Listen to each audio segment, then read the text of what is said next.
तुम यकीनन में मेवाती हो तो इंसाफ के लिए तुम्हारा फर्ज बनता है कि इल्गार करो। और अगर नफरतिया को 2 दिन के अंदर गिरफ्तार न किया गया यूपीए के अंतर्गत तहत और उनके ऊपर सीबीआई या एनआईए जांच नहीं बैठाई गई तो मैं आपको हाजिर नाजिर जान के ये ऐलान कर रहा हूं चाचा कि हम यहां से जयपुर की तरफ पैदल कूच करेंगे, मोहब्बत का इंसानियत का पैगाम देंगे। अल्लाह कामयाबी देने वाला है उन लोगों की जिन पे तूने इनाम फरमाया, गैरिल मग़दूबी अलैहिम वलद्दालीन, न जो कभी बहकने वाले हैं न जिन पे कभी अजाब हुआ। अल्हम्दुलिल्लाह। मैं मोहम्मद शोएब खान, नासिर का भाई, नासिर के चचेरे भाई जाबिर भाई और आप आमीन भाई, हामिद भाई, आप सब मेवातियों को हाजिर नाजिर जान करके ये कहा जाता है कि भारत के अंदर नफरती आतंकवादी लगातार हमले कर रहे हैं और भारत की सरकार इन नफरती आतंकवादियों को शह दे रही है।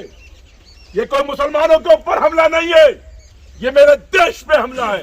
नासिर के घर पे, लिहाजा नासिर के घर पे मेवात वालों, मेवात का मतलब होता है मोहब्बत का पैगाम देने वाले लोग, इंसान की आदत का पैगाम देने वाले लोग। लिहाजा अगर तुम यकीनन में मेवाती हो तो इंसाफ के लिए तुम्हारा फर्ज बनता है कि इल्गार करो।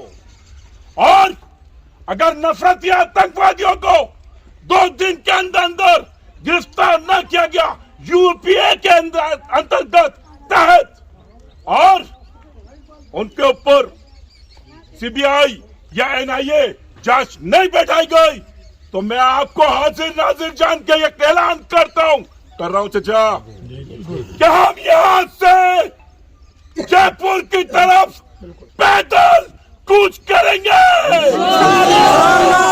मोहब्बत का इंसानियत का पैगाम देंगे। अल्लाह कामयाबी देने वाला है। अस्सलाम वालेकुम।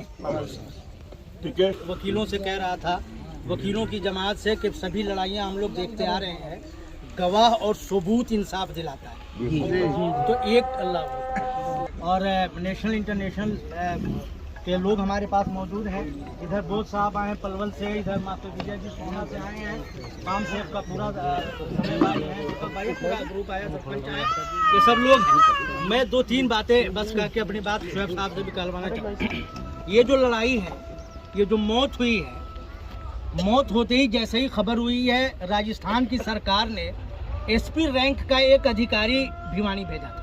देखो, हमेशा हम लोगों को हर बात में हर आदमी का विरोधी नहीं रहना चाहिए, चीजों को समझना चाहिए। मौलाना जी, गहलोत सरकार ने एसपी दर्जे का अधिकारी वहाँ भेजा था, वहाँ से मामला तो यहाँ आ गया। यहाँ आने के बाद FIR दर्ज हुआ है। FIR में अपहरण का FIR दर्ज पहले हुई थी, सुनो बता रहा हूँ, FIR हो गया था। पहले गुमशुदगी का होता है, बाद में वो चेंज हुआ अपहरण में। अपहरण में मैं अभी कह रहा था वकील साथियों के साथ बैठक में कि गवाह बहुत जरूरी है। अगर गवाह आपके पास नहीं है तो कितना चीख लो, चिल्ला लो, कपड़े फाड़ लो, टोपी व मामा फेंक दो, न्याय नहीं मिलेगा। हम लोग गोपालगढ़ में 10 लोगों को शहीद करा करके और 1-1 लाख लोग जमा होके आंदोलनों में एक पुलिस वाले को भी हम लोग जेल के पीछे नहीं पहुंचा पाए, इसलिए कि गवाह और सबूत हमारे पास पुख्ता नहीं। एक तो ये मैं कहना चाहता हूँ। दूसरा ये कहना चाहता हूँ कि हरियाणा राजस्थान सरकार को जो करना था, उन्होंने मुकदमा दर्ज कर दिया, उन्होंने गिरफ्तारी के लिए आगे बढ़ गए। एक की गिरफ्तारी हो गई है और NDTV की अगर न्यूज़ को हम समझे तो 6 लोगों की गिरफ्तारी हुई है, लेकिन मसलहतन उसको खोला नहीं जा रहा है, ये NDTV कह रहा है, गिरफ्तारी हुई है। तीसरी चीज़ ये है कि मैं किसी की ज़िंदगी की कोई कीमत तो नहीं हो सकती है, लेकिन जो भी सहायता के लिए सरकार ने किया हो, हम उनका भी शुक्रिया अदा करते हैं। इसके मुकाबले में हरियाणा में पिछले हफ्ते ही इन्हीं लोगों ने वारिस नाम के एक आदमी की हत्या कर दी। आप हैरत करेंगे कि एफआईआर तो दर्ज होना अलग की बात है, एसपी ने खुलेआम प्रेस कॉन्फ्रेंस करके कह दिया, जबकि वीडियो मौजूद है, कि भाई ये तो एक्सीडेंट में मौत हुई है। जुल्म की हद देखिए, शेखपुर से खींच के ले गया, रावली से खींच के ले गया, रवा से खींच करके ले गया, जिनको ले गया उसी को पुलिस ने बंद कर दिया, जमानत करानी पड़ी, लेकिन मुजरिमों पर कोई एफआईआर दर्ज नहीं हुआ। मैं आप सबके और जाबिर भाई की हिम्मत को दाद देता हूं कि इन्होंने लड़के इस लड़ाई को यहां तक पहुंचा दिया कि एफआईआर दर्ज हो गई, गिरफ्तारियां हो रही हैं, और कुछ मृतक के परिवार को कुछ भी सहायता स्वरूप कुछ सरकार भेंट करेगी। सरकारी नौकरी की बात अभी जुबैर साहब थे, वो कह रहे थे कहीं ना कहीं हम करवाएंगे। ये 4 बातें हैं। अब शोएब भाई, लड़ाई को किधर मोड़ना है, मैं जहां तक समझ पा रहा हूं, अगर मेरी बात से साथी सहमत हो, सारे मुजरिम हरियाणा के हैं। और बहुत अच्छा भी किसी से शोएब भाई बात कर रहे थे कि भाई वहाँ बीजेपी में तो चौधरी जाकिर हुसैन भी हैं, बीजेपी में अल्पसंख्यक मोर्चा के अध्यक्ष हैं पूरे हरियाणा के चौधरी नसीम अहमद, चौधरी शकरुल्ला के बेटा 10 साल एमए रहे, फिरोजपुर जिला में रहते हैं। अभी जाकिर को मैंने फोन लगाया, फोन नहीं उठा रहा। हाँ, जाकिर साहब बड़ी शख्सियत है, देखो किसी पार्टी में हो वो हैं, और चौधरी आजाद साहब भी हमारे जजपा में, मतलब सत्ता के साथ ये सारे लोग हैं। इस लड़ाई में मुझे लगता है कि जितना मैं जहां तक समझता हूं, मैं हरियाणा का हूं और हरियाणा सरकार से लड़ता रहता हूं, जेलों के आया हूं, तो मुझे लगता है कि इस लड़ाई को इंसाफ के लिए जितना यहाँ लड़ने की जरूरत है, उससे ज्यादा हरियाणा में लड़ने की जरूरत है, क्योंकि जो मुजरिम है वो गोद में बैठे हुए हैं, पुलिस के सत्ता के गोद में। उसके लिए क्या, इंसाफ के लिए क्या किया जा सकता है? हम लोगों को राजस्थान से लड़ाई को थोड़ा इधर मोड़ो, जहाँ मुजरिम है, जिसको बचाया जा रहा है, जिसके साथ हरियाणा पुलिस के साथ उन मुजरिमों का फोटो और वीडियोस वायरल हो रहा है, वो एसपी के मीटिंग में बैठता है। तो इन सारी लड़ाइयों को हम लोग कैसे उस मोड में ले जाए, यहाँ लकीर को मारने के बजाय कैसे सांप को मारा जाए, यहाँ सब लोग बैठे हैं जिम्मेदार साथी। मैं चाहूंगा मशवरा हो, और जाबिर भाई की लड़ाई ने यहाँ तक पहुँचाया है, मैं उनको बधाई देता हूँ, मुबारकबाद देता हूँ। एक मौकूफ है जी, थोड़ा रखना चाहूंगा। हाँ जरूर, आपको इजाजत हो। हाँ, तो इस तरह एक फैसला, आप सब लोग बैठे हैं, हम तो कहेंगे इसमें ये जो शख्सियात बैठी हैं, हम लोगों को सारी बातें सुनकर कहकर, दोनों परिवारों से बात करके, आप जमीयत उलमा के भी ऊंचे पद पे हैं, आपके साथ ये लड़ाई हम सब लोग आगे लड़ सकते हैं, जैसा आप बुजुर्गान तय करते हैं। बहुत बढ़िया। अल्लाह से हमारे बुजुर्ग, हमारे उलमा, हमारे इमाम हजरात यहाँ मौजूद हैं, और दिल्ली से चलकर यहाँ आने का हम लोगों का मकसद यही था कि पहले ये कि जिस आवाज़ को टेलीविज़न के ज़रिए से, मीडिया के ज़रिए से बुलंद करने की कोशिश की जा रही है, उस आवाज़ को ज़मीनी स्तर पर सत्ता के कानों तक पहुँचाया जा सके। ये एक दिन की लड़ाई नहीं है, और इसमें हमें लड़ना कोई अपने से नहीं है, ये वो हक की लड़ाई है, ये इंसाफ की लड़ाई है, जो नासिर, जुनैद, वारिस और ना जाने कितने लोग जो पहले भुगत चुके हैं, जिनको अब तक इंसाफ नहीं मिला है, उनके लिए ये हमेशा यही होता आया है। बुरा ना माने, लेकिन होता ये है कि जब ऐसे हालात बनते हैं तो कुछ दिन कुछ फलां साहब बयान देंगे, कुछ लोग वो बीजेपी वाले बचाव करेंगे, टेलीविज़न में डिबेट होती है, मुद्दा फिर कोई जंतर मंतर में बाबा आके बोल के चला जाता है, मुद्दा डाइवर्ट हो जाता है, हम सब भूल जाते हैं। इस बार कम से कम ये अहद करें कि हम ये भूलेंगे नहीं जब तक इस बात का इंसाफ न दिला दें। पहली बात ये है कि हमारे बुजुर्ग उलमा यहाँ मौजूद हैं, मैं आप सबसे पूछना चाहता हूँ कि हम यहाँ की जो रियासत है, जो यहाँ की सरकार है कांग्रेस की, हम उसको टारगेट नहीं कर रहे हैं, हम ये कर रहे हैं कि आप हमारा साथ दें इस इंसाफ को पाने में। उसमें जितना यहाँ की प्रशासन, जितना यहाँ के कमिश्नर, डीजीपी जितनी बड़ी पावर के साथ हमारा साथ दे सकते हैं, कोई आम आदमी नहीं दे सकता। अगर एफआईआर यहाँ दर्ज हुई है तो इस गिरफ्तारी करने की जिम्मेदारी मोनू मानेसर जैसे आतंकियों की गिरफ्तारी यहाँ की पुलिस की है। लिहाजा हम चाहते हैं विदाउट एनी, मतलब कि यहाँ से हम तो कांग्रेस और बीजेपी नहीं कर रहे, हम ये चाहते हैं कि यहाँ के हमारे जो डीसीपी साहब हैं, हमारे कमिश्नर साहब हैं, ये इस बात की कॉन्फ्रेंस करके बताएं दुनिया को कि अगर वो मोनू मानेसर की गिरफ्तारी करने चाह रहे हैं तो हरियाणा की बीजेपी सरकार क्या उसमें अड़चन पैदा कर रही है, और अगर अड़चन पैदा कर रही है तो उसको खुलासा किया जाए, उसको सामने लाया जाए, फिर हम बताएंगे यहाँ से दुनिया को कि भाई ये राजस्थान की सरकार तो उस मोनू मनसर को गिरफ्तार करने जा रही है, प्रशासन जाती है, लेकिन हरियाणा की सरकार उसको बचा रही है। ये जब बड़े पुलिस कमिश्नर के मुंह से जब आएगा ना, तब लोगों को यकीन होगा कि हाँ वाकई में एक बड़ा एफर्ट लग रहा है, लेकिन हरियाणा उनको बचा रहा है। अब चूंकि मामला, चूंकि अपराधी तो हरियाणा के हैं और उनको संरक्षण वहां मिला हुआ है, आप ये तवक्को बिल्कुल भी ना करें कि वो हमारा साथ देंगे। उनके लिए ऑलरेडी जो उनका वोट बैंक है वो फरीदाबाद, गुड़गांव में प्रदर्शन कर रहा है, सड़कों पे उतर करके, और सड़क पे उतर के उनका बचाव कर रहा है, जो ये मानू मनसर जिसका आप आतंकी कह रहे हैं। तो जब ऐसे लोगों का वो यहाँ से बचाव करने के लिए प्रदर्शन कर रहे हैं, तो आप कुछ उम्मीद रख सकते हैं उनसे? बिल्कुल नहीं, बिल्कुल नहीं है, कोई उम्मीद मत रखिए। ये लड़ाई खुद की है, ये खुद लड़नी पड़ेगी।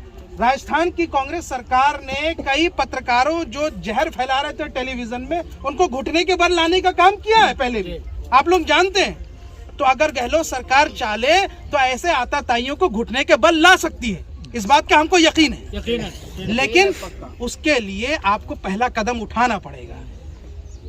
एक और बात कि बहुत सारी चीजें टेलीविजन में जो है वो आती है, खबरें बन जा रही है, लोग इसको जोड़ते हैं कि भाई गौकशी का मामला था, पुराने मामले थे। हम ये चाहते हैं कि ये मामला किसी किस्म का गौकशी या कहीं के भी कौन सा उसका FIR दर्ज है, कोई इसका मामला है ही नहीं। ये मामला इस गिरोह का है जो ये कार्टेल बना के, एक नेक्सस बना के बिजनेस बनाया इन्होंने हरियाणा और राजस्थान के बॉर्डर के इलाकों में। ये उस इलाके से गुजरने वाले सैकड़ों ट्रकों से वसूली करते हैं, और उस वसूली से जो पैसा आता है उससे ये बंदूकें, हथियारें और ये शान शौकत हो रही है। और इस वसूली का पैसा वहाँ के लोकल प्रशासन, पुलिस और पॉलिटिशियन सबको जाता है, तभी ये मिली भगत है। ये संरक्षण क्यों है? क्योंकि करोड़ों करोड़ जो पैसे इससे आ रहे हैं उगाही से, वो उनको जा रहा है। अब दूसरी बात ये है कि ये जब हो रहा है तो फिर इसमें कौन उनका साथ दे रहा है? यही लोग पैसा जा रहा है। तो ये एक बिजनेस मॉडल, ये कोई गौर अच्छा दल नहीं है, माफ कीजिएगा, ये एक धंधा है। ये डर बनाते हैं, बीच बीच में हर 2 महीने 3 महीने में एक ऐसा वारदात करते हैं ताकि ये डर बना रहे। जितना बड़ा डर उतना बड़ा धंधा। तो ये जो धंधा है ना, ये गोरख धंधा, असल इसको आप जब तक गोरख धंधा नहीं समझेंगे तब तक यहाँ से ये तो उनको लगेगा कि ये तो इमोशनल कार्ड खेल देंगे, हम तो जी गौर अच्छा कर रहे हैं, हम तो ये है हमारा। अरे तुमने किसने अधिकार दिया तुमको? कोर्ट में यहाँ से ताला लगा दीजिए, पुलिस अपनी वर्दी उठा के फेंक दे, अगर ये इंसाफ दिलाने पे आ जाए। कौन इसने अधिकार दिया? अब इस मामले को एक राष्ट्रीय स्तर पर लेके जाने की जरूरत है। हरियाणा से कोई उम्मीद मत कीजिए, हरियाणा में कुछ नहीं होने वाला। राष्ट्रीय स्तर पर लेके जाइए।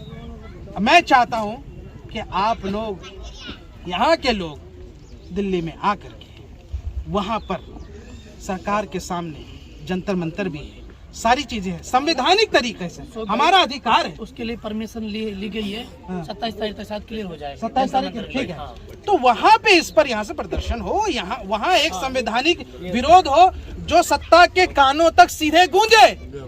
अगर मीडिया हमारी ये बात सीधे तौर पर मोदी जी तक नहीं पहुंचा पा रही है, हुकूमत तक नहीं पहुंचा रही है, तो हम 100 किलोमीटर चल के वहां पहुंचाएंगे। इस बात के लिए तैयार है नहीं? इसके लिए तैयार। और ये लोकतांत्रिक तरीके से, कानूनी अधिकार के तरीके से, हम हिंसा नहीं करना चाहते, हमारी कोई नजीर नहीं है। तो ये मोदी जी बताए ना, ये सरकार बताए क्या ये तथाकथित ये जो आप तस्वीर किस चीज के पेश कर रहे हैं?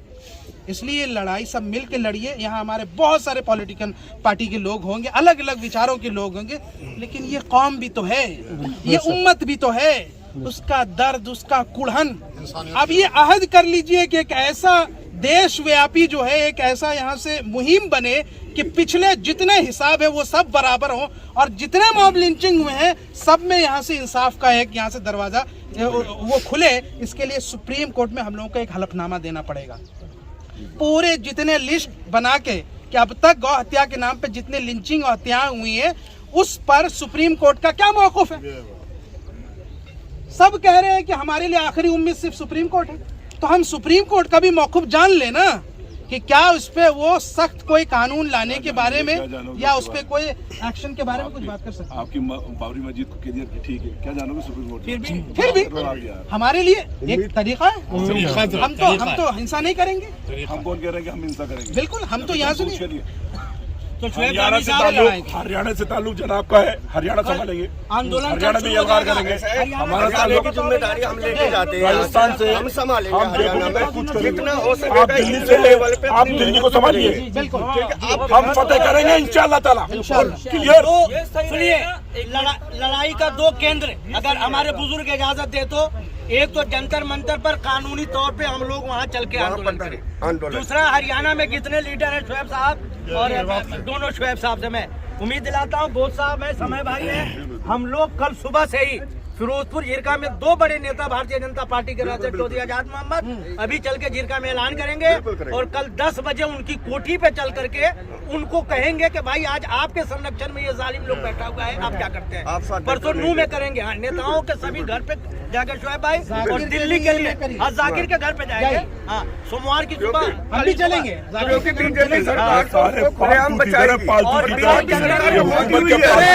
जो हमारे समाज के खिलाड़ी हैं उनके घरों पे जाके बैठ के क्या करोगे? अगर वो आना चाहे तो यहाँ आ जाते करो आप लोग जाके सबके सब फालतू लीडर हैं जो मेरे समाज का शिकार मेरी करा बात रहे सुने, हैं। हम हक की लड़ाई के लिए लड़ेंगे और यहाँ कामा पहाड़ी के नौजवानों ने जो साहस दिखाया है काबिल तारीफ है, क्योंकि यहाँ जितनी मॉब लिंचिंग हुई है हरियाणा राजस्थान की बॉर्डर पर हुई है। हम तमाम साथियों को एक साथ इकट्ठा होकर इन तमाम नौजवानों को हौसला अफजाई करें जो आज दलाल और धर्म के ठेकेदार, मजहब के ठेकेदार, तो आज हमारे नौजवानों की लड़ाई को, उस लड़ाई को आप लोगों को दबाया जा रहा है। भीख नहीं मांगेंगे, हम अपना हक लेंगे और एक नजीर पेश करेंगे। हम लोग जयपुर जाएंगे, हम लोग जयपुर निकलेंगे। देखो हम सब साथ हैं। कांग्रेस, भारतीय जनता पार्टी दोनों सरकारों को जवाब बिल्कुल दोनों को जवाब देंगे।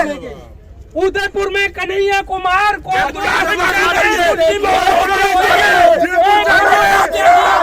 क्या चीज निकल के आई? सरकारी नौकरी दी जाती है और आज हमारे लिए 2,15,000 रुपए तो हो गए इस मामले को चलते हुए। क्या किया? तीतर है, फालतू तीतर। रुको, एक बात सुनो, इनका उनके अंदर से बोल रहे हो, घर का जो बच्चा जाता है वो दर्द सबके अंदर है। सब कौम को साथ लेकर जानवर से भी सबके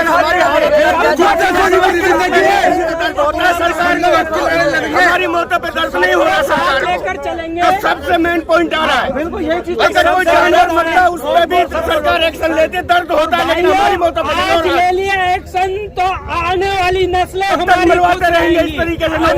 इनकी भी ऐसे कब तक चलता रहेगा ये? फर्जी ये अल्फाज कब तक कहोगे? कब तक कहोगे कि हमारी आने वाली नस्लें बर्बाद होती रहेंगी? लगातार हमारी नस्लें मर रही हैं। आज जुनैद और नासिर मारेगा, कल को हमें भी टारगेट, आपको भी अगले टारगेट। 10 दिन में फिर और मत मांगते हैं। मांगते हैं।